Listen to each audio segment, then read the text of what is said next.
오늘도 말씀이 여러분들 마음 가운데 부어질 때에 그 말씀이 생명이 되어서 또 힘을 얻는 그런 귀한 하루가 되기를 주님의 이름으로 축원합니다. 오늘 데살로니가전서 5장 19절에서 23절 말씀 가지고 또 마지막 때를 살아가는 성도들 향한 권면 세 번째 말씀을 전하려고 합니다. 우리나라가 부엌 문화를 가지고 있습니다. 부엌 문화를 가지고 있는데, 그래서 예로부터 부엌에 대한 많은 민담과 전설이 내려오기도 합니다. 오늘날처럼 불을 얻기 쉬운 그런 시대가 아니었기 때문에 그 부엌 문화 속에서 집안의 불씨를 꺼뜨리지 않고 지키는 것이 그 당시에 옛날 분들의 의무이고 또 큰 덕이고 보람이었습니다. 우리나라 전래 동화에 불씨를 꺼뜨린 며느리라는 그런 동화가 있어요. 옛날 어느 대갓집에 조상 대대로 내려오는 불씨가 있었습니다. 그 대갓집에서 새 며느리를 얻게 되었고, 시어머니는 그 새 며느리에게 부엌 살림을 넘겨주면서 그 조상으로부터 대대로 내려오는 그 자랑스러운 불씨를 잘 간직하고 꺼뜨리지 말라라고 당부했습니다. 이 세댁이요, 이제 부엌 살림을 맡아서 일을 하기 시작합니다. 그런데 한 사흘째 되던 날에 새벽에 밥을 짓기 위해서 부엌에 나갔다가 깜짝 놀랍니다. 왜 그럴까요? 불씨가 꺼져버린 것입니다. 간밤에 화로에 불씨를 담아서 잘 다독여서 꺼지지 않도록 조치를 취해놨는데, 다음날 아침에 일어나 보니까 이 불씨가 꺼져 있는 겁니다. 며느리 마음이 어떻겠습니까? 정말 하늘이 무너지는 것 같고, 이제 시부모님이 그것을 알게 되면 정말 노발대발할 것이 분명하니까 생각하면 할수록 마음이 두렵고 무너졌던 것입니다. 그러나 아내를 사랑했던 남편은요, 이 사실을 알고 아내를 위로해 줬습니다. 너무 걱정 마오. 내가 새 불씨를 만들어 줄 테니 다시는 꺼뜨리는 일이 없도록 하시오. 남편이요, 새 불씨를 만들어 줬습니다. 그래서 남편이 부싯돌로 새롭게 만들어진 그 불씨를 가지고 다시 복원을 시키고, 결국 이해심 많은 그 남편 덕분에 무사히 위기를 넘겼습니다. 그런데 이튿날 아침에 보니까 이 불씨가 또 꺼져 있는 겁니다. 또 꺼져 있는 겁니다. 그날부터 이 며느리는 비상인 거죠. 그래서 밤에 잠도 자지 않고 그 부엌에서 그 밤새 그 불씨를 지키고 있었던 것입니다. 근데 어느 날 밤에 벌거숭이 동자 하나가 나타나더니 그 불씨에다가 불을 꺼놓고 오줌을 싸고 도망가는 것입니다. 그래서 이 며느리가 그 현장을 목격하고는 사력을 다해서 그 동자를 쫓아갔습니다. 그런데 산속 어느 곳에 이르러서 그 동자가 갑자기 사라져버린 것입니다. 사라지고 난 다음에 그 허망한 마음에 그 주위를 둘러보니까 그 주위에 엄청나게 많은 산삼이 있었고, 그리고 그 산삼을 팔아다가 부자가 되었다, 그런 내용입니다. 그 교훈이 뭐냐면, 조상들로부터 내려온 그 불씨를 잘 간직하려고 했더니 조상들이 큰 복을 내려주었다, 그런 내용입니다. 우리의 신앙과는 너무나 다른 그런 이야기이긴 하지만, 마지막 때를 살아가는 성도인 우리에게도 지켜야 할 불이 있다라는 것입니다. 소중히 간직해야 할 불이 있다는 것입니다. 무엇일까요? 우리 안에 계신 성령의 불인 것입니다. 여러분, 오늘 성경에 보니까 성령을 소멸치 말며라고 말씀하고 있습니다. 여러분도 아시다시피 성령은 불로 비유되고 있습니다. 사도행전 2장 3절에 보면 오순절 마가의 다락방에 성령이 임재하시는 그 모습 속에서도 그렇게 기록되어져 있죠. 마치 불의 혀처럼 갈라지는 것들이 그들에게 보였고 각 사람 위에 하나씩 임하여 있었다, 그렇게 말씀하고 있습니다. 여러분, 성령이 불로 묘사되어 있는 것이 바로 성경의 내용입니다. 여러분, 오순절 다락방에 임했던 그 성령의 불이 우리에게도 있습니다. 우리 마음속에도 있습니다. 어떠한 사람에게 있는가? 바로 주 예수 그리스도를 구주로 영접하고 믿는 자, 그 믿는 자의 그 마음속에, 그 속에는 성령의 불이 있다라는 것입니다. 그런데요, 여러분, 이 불은요, 끌 수가 없습니다. 끌 수 있는 불이 아닙니다. 요한복음 14장 16절에 보면 내가 아버지께 구하겠으니 그가 또 다른 보혜사를 너희에게 주사 영원토록 너희와 함께 있게 하리라 이렇게 말씀하셨습니다. 보혜사 성령께서 우리 마음 가운데 영원히 함께 계신다라고 말씀하셨습니다. 영원히 함께 계시는 불, 그분이 바로 성령이라는 사실을 믿으시길 바랍니다. 성령이 이렇게 말씀하고 있습니다. 영원히 함께 하시는 불, 영원히 함께 하시는 불. 그런데 오늘 성경에 보니까 성령을 소멸하지 말라. 영원히 함께 하시는 불이 소멸할 수도 있느냐라는 것이죠. 소멸할 수도 있느냐. 여러분, 소멸한다라는 것의 뜻이 무엇인가 잘 생각해 볼 필요가 있습니다. 제가 초두에 말씀드린 것처럼 불씨를 꺼뜨린 그 며느리와 같이 우리에게 약속하신 성령의 불을 소중히 여기고 꺼지지 않도록 잘 간직해야 된다는 그런 의미입니다. 한 번 붙은 성령의 불은 절대로 꺼지지 않습니다. 그러나 우리가 그 성령의 불을 소중히 여기지 않고 간직하지 않으면요, 마치 꺼진 것과 같은 상태가 되어버리는 것입니다. 아무런 빛도 없고 아무런 열기도 없는 마치 소멸된 것과 같은 그런 상태가 되어버린다라는 것입니다. 여러분, 구약 성경에 보면 하나님의 성전에도 불이 있었습니다. 여러분, 이 불도요 절대로 꺼뜨려서는 안 됩니다. 제사장은 이 성전 안에 있는 이 불을 절대로 꺼뜨려서는 안 됩니다. 그럴 의무가 있습니다. 왜냐하면 이 불은요, 하나님 앞에 올려드리는 모든 제물을 불살라서 희생으로 올려드리는데 사용하는 거룩한 불입니다. 그래서 이 불이 꺼지면 제사 자체를, 희생 제사 자체를 드릴 수가 없게 되는 것입니다. 그래서 절대로 그 불을 꺼뜨려서는 안 된다라고 하나님께서 명령하셨습니다. 근데 한 가지 좀 생각해 볼 필요가 있는 게, 고린도전서 3장 16절에 보면 우리의 몸이 하나님이 거하시는, 성령이 거하시는 뭐다? 성전이다 이렇게 말씀하셨습니다. 그래서 우리 안에 성령이 계시는 것입니다. 성령이 계시는데, 성령의 불이 있는데 우리는 이 성령의 불을 소중히 지키고 다루어서 소멸된 것처럼 되어서는 안 된다라는 것이죠. 그래서 오늘 성경에는 성령을 소멸치 말며라고 우리 성도들에게 아주 강력하게 당부하고 계시는 것입니다. 여러분, 주중에 어떤 성도님이 저를 찾아오셨어요. 목사님, 신앙 상담을 잠깐 했으면 좋겠습니다 하십니다. 그래서 만났습니다.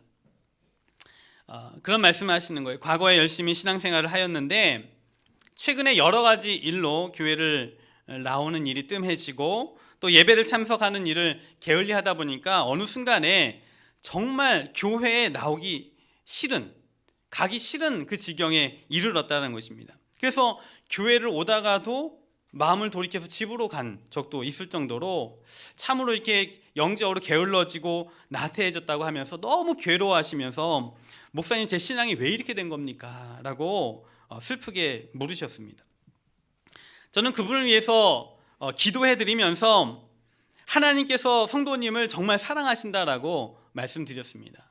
하나님께서 정말 사랑하시기 때문에 그 마음에 하나님 앞에 나오지 못함에 대한 안타까움을 주신 것이고요, 그나마 그 안에 불꽃이 지금 남아있는 것이고 열기가 그나마 남아있기 때문에 감사한 일이다라고 말씀을 드렸습니다.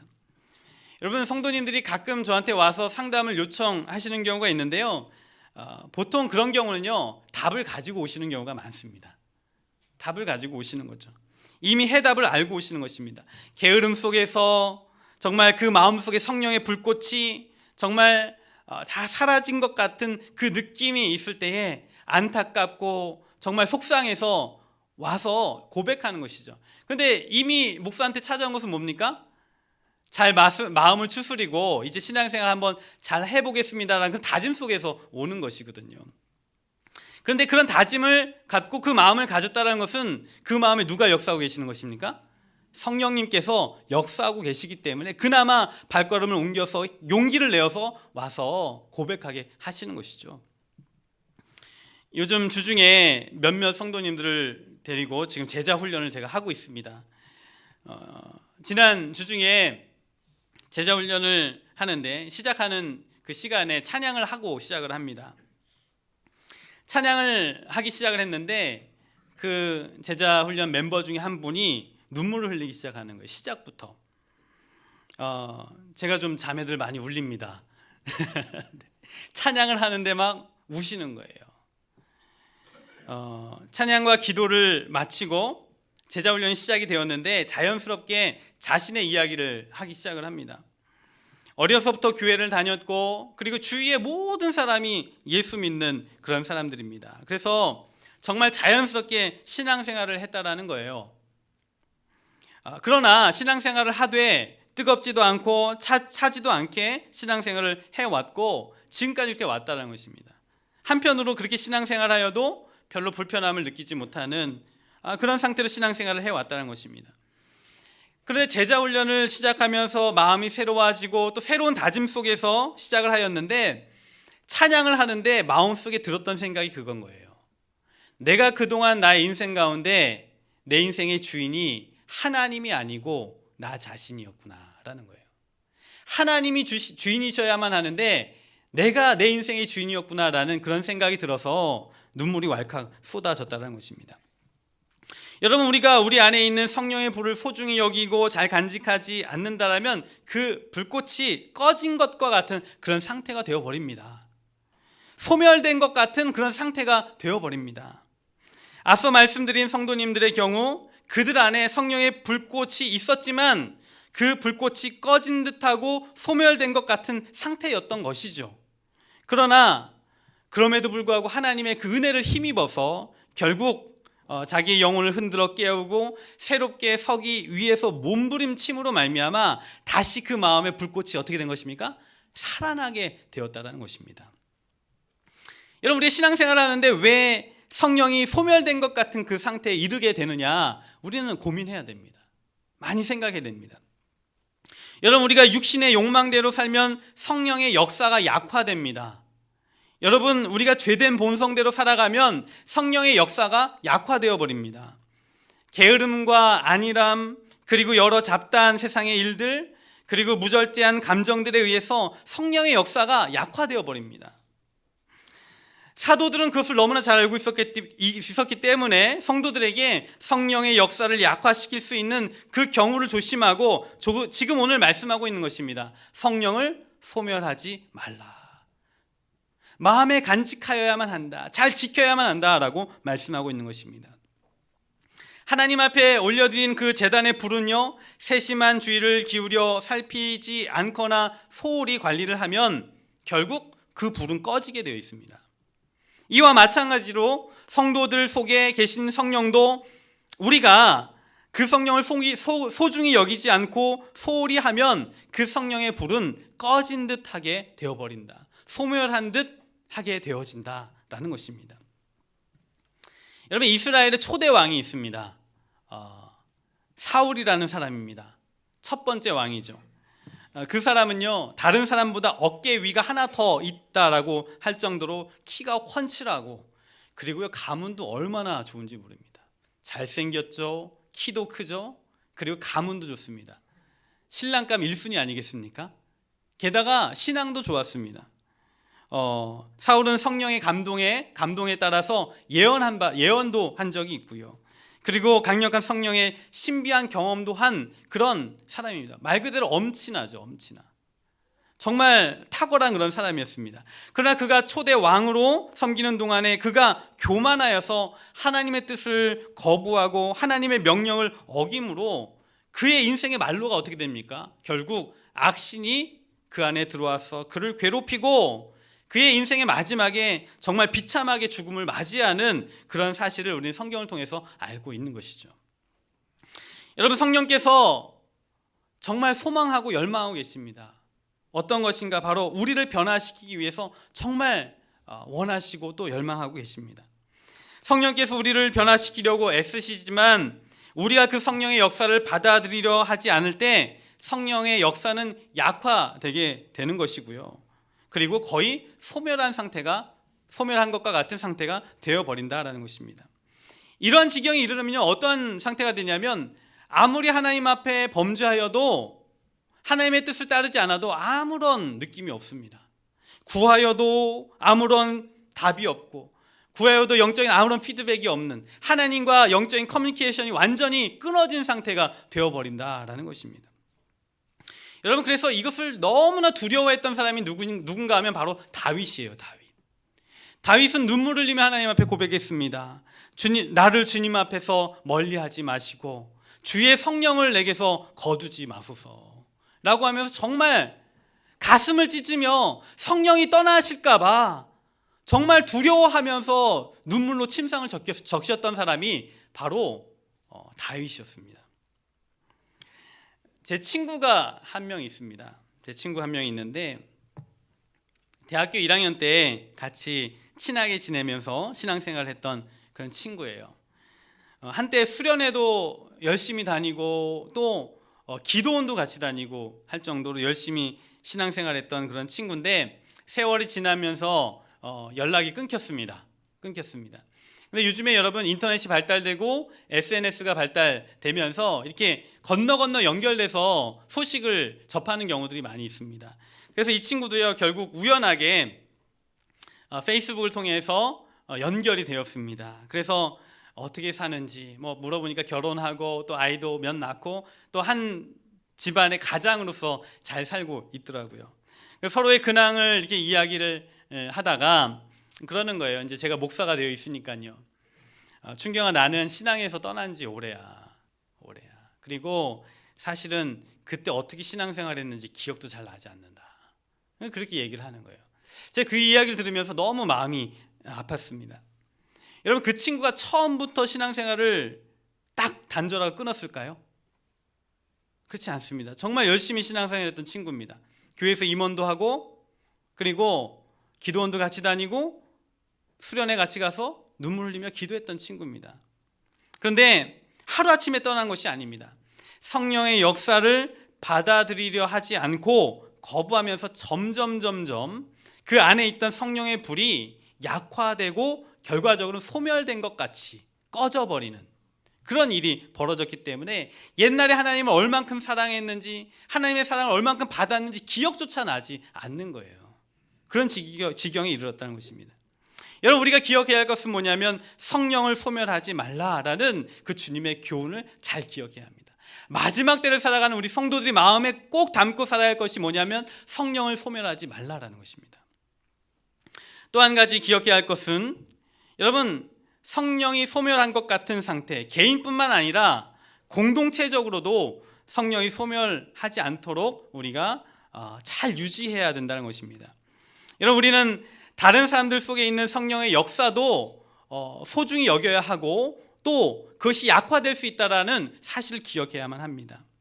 여러분, 그리스도인들이 다른 사람을 낙심시키거나 덕스럽지 못한 본을 보이면 그것이 다른 사람의 그 마음에 있는 불을 약화시키게 되는 것이에요. 교회의 지도자들과 형제와 자매들 가운데 보이는 뜨거운 열심을 비난하고 비판하다 보면 그 가운데 있는 불꽃이 약화되기 시작하는 것입니다. 그래서 결국 하나님께서 성령께서 그 교회를 향하여 공동체를 향하여 역사하시는 그 모든 일이 약화되게 마련인 것입니다. 주님께서 오늘 우리에게 말씀하고 계십니다. 성령을 소멸하지 말며 이거는 우리가 마음에 정말 간직하고 지혜를 발휘하고 근성을 가지고 지켜나가야 할 덕목 중에 하나다라는 사실입니다. 여러분, 마지막 때를 살아가는 우리 우간교회 모든 성도들이 성령을 소멸치 말라는 이 말씀을 마음에 간직하며 살아가는 우리 모든 성도들이 되기를 주님의 이름으로 축원합니다. 두 번째는 보니까 20절에 예언을 멸시하지 말고 이렇게 나와 있습니다. 예언을 멸시하지 말고, 성령님께서는 예언을 통하여 성령의 역사를 우리에게 보여주십니다. 하나님의 뜻을 우리에게 보여주십니다. 그런데 이 예언들을 무시하고 멸시하면 결국 우리 가운데 성령의 역사가 보이지 않고 하나님의 뜻이 보이지 않습니다. 결국 성령의 역사도 점점 소멸되어져 가는 것입니다. 여러분, 그런데 예언이 무엇일까요? 예언하면 딱 떠오르는 게 뭐냐면 무당입니다. 무당입니다. 예언하면 무당이 점치듯이 미래를 예언하는 것을 연상할 때가 많이 있습니다. 그런데 기독교의 예언은 무당이 점치듯 하는 예언이 아닙니다. 여러분, 무당들이요, 많은 무당들이 이렇게 눈치로 하는 경우가 많이 있습니다. 그 예언이라고 착각하시면 안 돼요. 여러분, 점치러 왜 갑니까? 뭔 일이 있으니까 가는 것 아니겠습니까? 문 열고 딱 들어가면 무당이 한마디 합니다. 무슨 일이 있어서 왔구만. 당연히 무슨 일이 있어서 왔죠.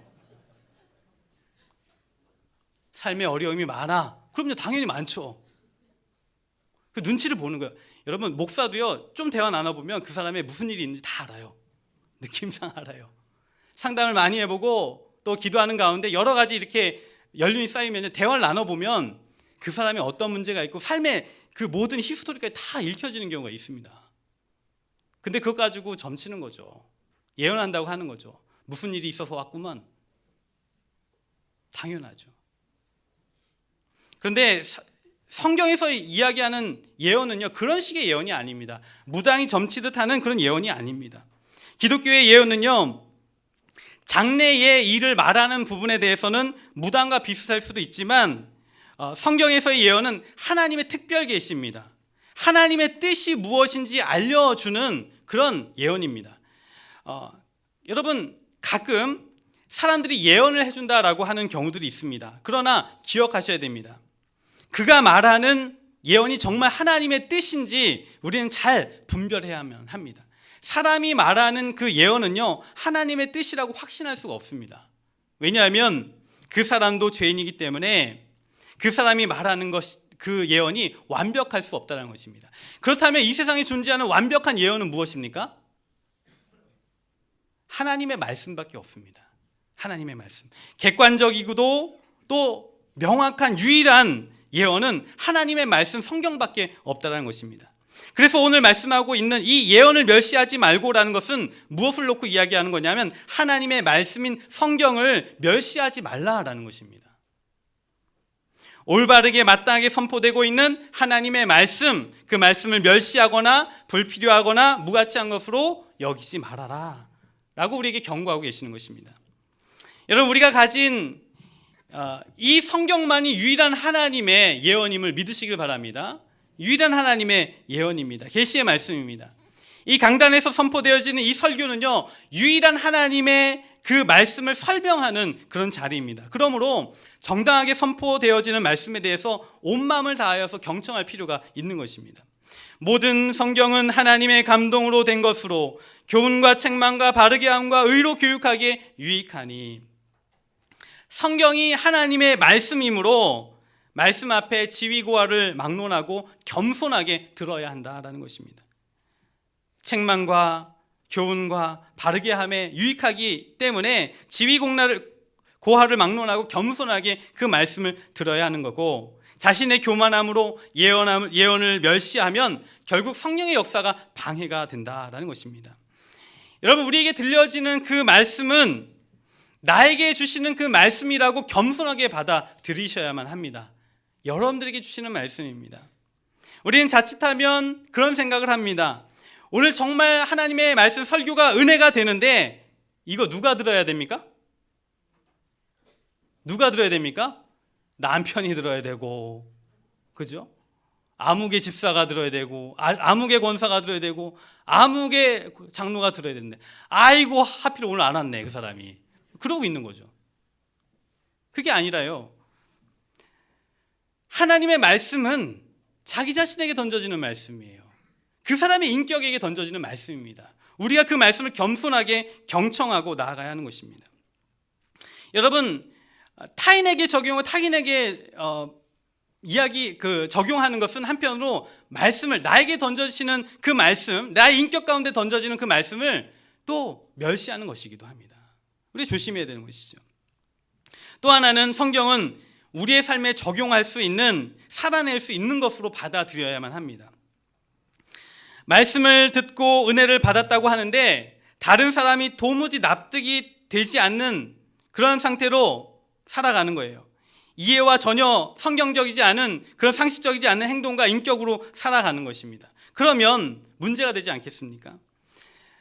하나님의 말씀은 성도들과 교회, 이 땅에 살아가는 삶을 살아가고 있는 성도들에게 던져지는 그 말씀인데, 그 말씀을 듣고 난 후에 삶이 상식적이지 않고 균형이 있지 않고 질서가 없는 것입니다.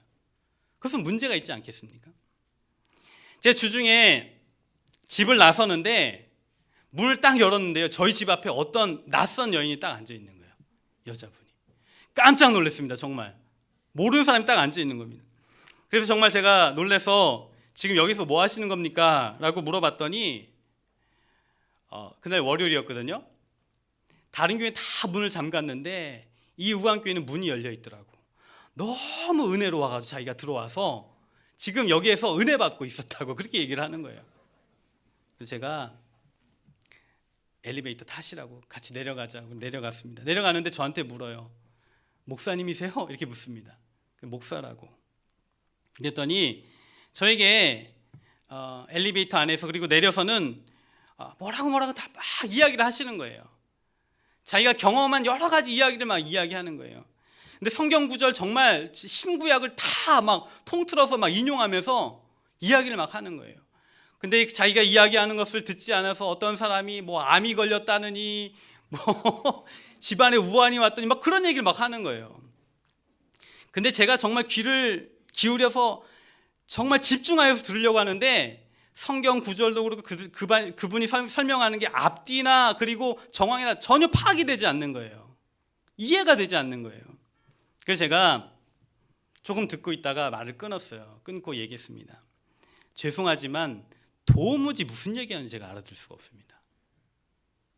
무슨 얘기하는지 도무지 제가 이해가 되지 않는데 하나님의 말씀을 성경을 인용하시려면 이해할 수 있게끔 알아들을 수 있도록 사용하시고 인용하시길 바랍니다.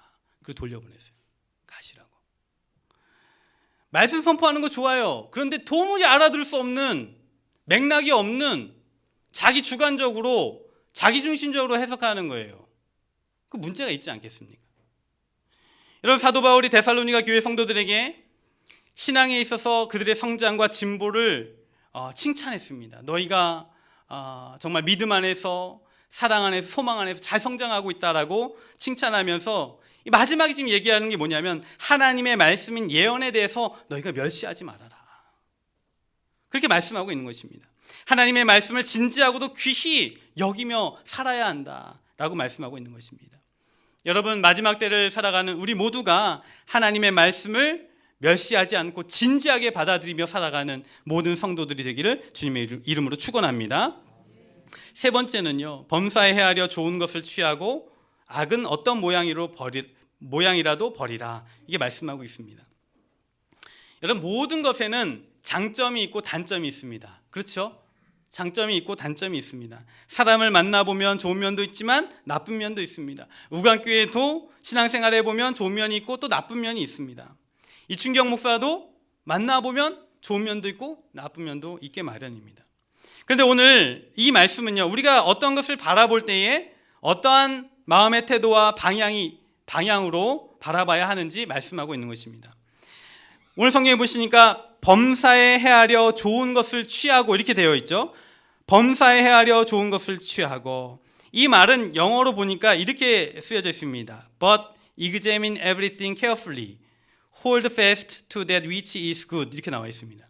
이 말은 뭐냐면 모든 것을 주의 있게 시험해보고 모든 것을 접하는 것마다 주의 있게 살펴보다가 hold fast, 빠르게 붙잡아야 된다는 것입니다. 빠르게 붙잡아야 된다. 무엇을 붙잡아야 되는가? 좋은 것을 붙잡아야 된다라는 것입니다. 즉 뭐냐면 우리가 살아가면서 많은 것들을 접하게 되는데 그 가운데서 하나님의 예언과 관련된, 하나님의 말씀과 관련된 좋은 것들이 발견되면 그 순간에 어떻게 해야 되는가? hold fast, 빠르게 붙잡아야 되는 것입니다. 마음에 그것을 붙잡고 시선을 멈추고 그것을 가지고 살아내야 된다라고 말씀하고 있는 것입니다. 여러분 그래서 우리는 그리스도의 이 땅 가운데 살아갈 때에 영적인 그런 감각으로 정말 우리가 깊이 생각하면서 모든 것을 바라봐야 하고 그 가운데 하나님의 뜻과 특별히 하나님의 말씀과 관련된 좋은 것들이 우리에게 발견되어질 때에 hold fast, 빠르게 붙잡고 그것을 가지고 살아야 한다는 것입니다. 우리가 그것을 위해서 하나님의 것인지 아닌지 잘 분별하는 것이 필요합니다. 고린도전서 10장 23절에 보면 모든 것이 가하나 모든 것이 유익한 것은 아니요, 모든 것이 가하나 모든 것이 덕을 세우는 것은 아니다, 이렇게 말씀하고 있습니다. 여러분 우리가 신앙생활함에 있어서 다양한 자유가 있습니다. 다양한 것을 취할 수 있는 자유가 있습니다. 개인의 자유의지가 있습니다. 하지만 모든 것이 덕을 세우는 것은 아닙니다. 그래서 말씀과 하나님의 은혜에 대해서 유익한 것들을 분별하고 빠르게 붙잡고 지켜나가는 것이 우리에게 필요하다. 잘 분별하는 것이 필요하다. 그러기 위해서는 성령의 도우심이 우리에게 필요하다라는 것입니다. 여러분, 우리가 분별하기 위해서는 자기의 감정과 상황과 여건에 집중하는 것이 아니라 거룩한 예언이신 하나님의 말씀에 경청하고 주의를 기울여야 한다라는 것입니다. 여러분들 삶 가운데 요즘에 들려지고 계시는 하나님의 말씀이 무엇입니까? 계속 여러분들 귓가에 들려주시는 하나님의 말씀이 무엇입니까? 성경을 통하여 들려주시는 하나님의 메시지가 무엇입니까? 잘 기억하셔야 됩니다. 한 주간 살아갈 때 끊임없이 설교를 통하여, 큐티를 통하여, 그리고 여러 가지 루트를 통하여 들려주시는 그 동일한 메시지가 무엇인지 귀 기울이고 홀드 패스트, 그것을 붙잡고 하나님의 말씀대로 살아내어야만 한다는 것입니다. 그것이 들리지 않는다라면 우리가 하나님의 뜻을 분별할 수가 없는 거예요. 여러분, 이것이 되어질 때 결국은 22절과 같이 악은 어떤 모양이라도 버려라. 악은 어떤 모양이라도 버릴 수 있는 그런 의지와 용기와 능력이 나타나게 된다는 것입니다.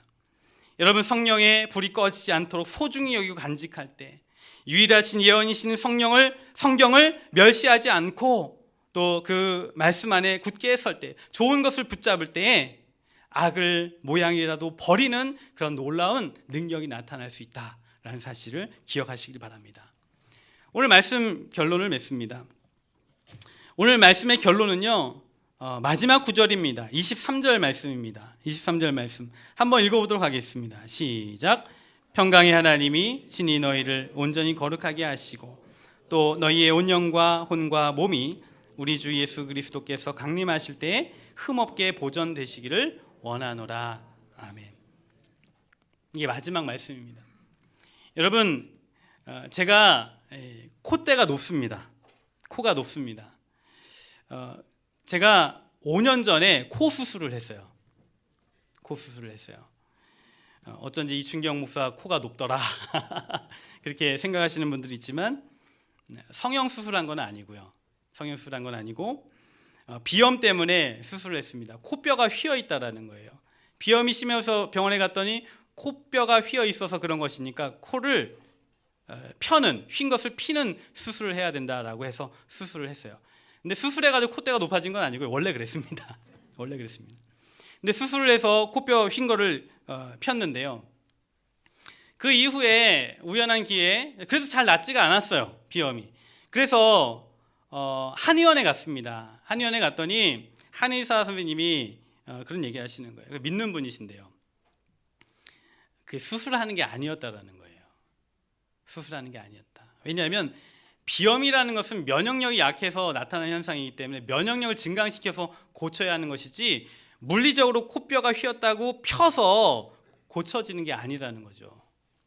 그리고 또 조심해야 될 게 뭐냐면 코 안에 아주 미세하고 작은 섬모들이 많이 있다라는 거예요. 이 섬모가 어떤 역할을 하냐면 오염물질을 걸러내고 그리고 습도를 조절해주고 이물질을 밖으로 배출해주는 콧물을 조절해주는 그런 역할을 한다라는 거예요. 그런데 코뼈를 펴겠다고 여러 가지 도구를 넣어가지고 칼을 대가지고 수술을 하다 보면 어떻게 됩니까? 그 섬모들이 다 망가지는 거예요. 그러면 그 사람이 가지고 있던 고유의 체질과 또 여러 가지 부분들을 다스릴 수 없게 돼서 결과적으로 못 고치게 된다는 것이죠. 그래서 하나님이 주신 몸 그대로 지키는 게 정말 중요합니다. 그런 얘기를 하는 거예요. 한마디로 말하면 생긴 대로 사세요, 뭐 이런 거죠. 그죠? 그냥 하나님 주신 그 몸을 잘 관리하고 보존하고 지키는 것이 더 중요합니다라고 이야기를 하는 거예요. 여러분, 이것도 신앙생활에도 마찬가지입니다. 우리가 결국 마지막 날에 우리가 주 예수님이 다시 오실 때 주님 앞에 서게 되고 주님을 만나게 될 것입니다. 더 중요한 것은 뭐냐면 우리가 주님 앞에 설 때 거룩하고 흠이 없도록 우리의 몸과 혼과 영혼을 보존시키는 것, 잘 지켜나가는 것, 그것이 너무나 중요하다는 것입니다. 여기 보면 흠이 없도록 해야 된다. 이 흠이 없게라는 표현은 책 잡을 것이 없는 상태를 말합니다.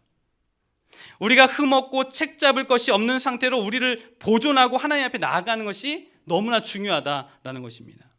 그래서 우리는 하나님께 기도하고 간구해야 됩니다. 여러분, 이 마지막 구절은요, 사도 바울의 기도입니다. 기도와 또 고백입니다. 성도들이 거룩하고 흠이 없도록 보존되기 위해서는 성령의 도움과 하나님의 인도가 있지 않고는 불가능하기 때문에 지금 사도 바울은 또 무릎 꿇고 하나님 앞에 기도하고 있는 것입니다. 하나님이 친히 너희를 온전히 거룩하게 하시고 또 너희의 온 영과 혼과 몸이 우리 주 예수 그리스도께서 강림하실 때에 흠없게 보존되기를 원하노라. 그렇게 기도하고 있는 것이죠. 여러분, 저는 우리 우간교회 모든 성도들이 주님 다시 오시는 그 마지막 날까지 하나님 앞에 정말 책 잡을 것이 없는 존재가 되기를 간절히 소망합니다. 그것을 위하여 성령을 소멸치 않고 예언을 멸시치 않고 정말 좋은 것을 헤아려 취하고 그리고 그 악은 모양이라도 끊어버리는 그런 애씀이 우리 가운데 있기를 원합니다. 마지막 날까지 거룩하고 흠이 없는 모든 성도가 되시기를 주님의 이름으로 축원합니다.